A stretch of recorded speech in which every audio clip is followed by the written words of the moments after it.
Cleaning the elevator.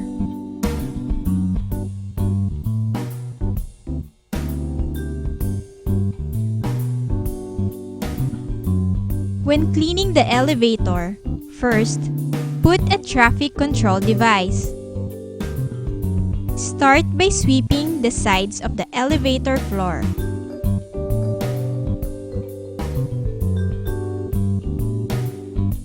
Then, vacuum the elevator floor.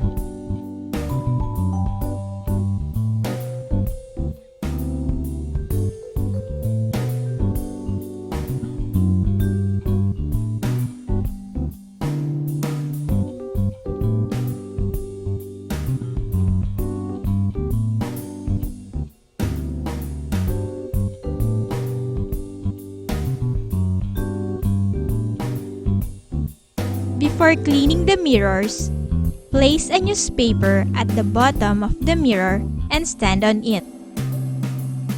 Then, clean the mirror by wiping it with a squeegee in a number 8 motion.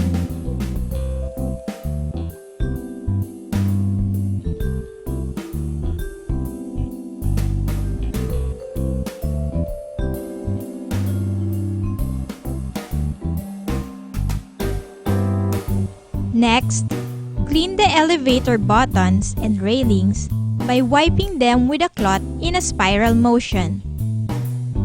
Finally, wipe the door and remove the traffic control device.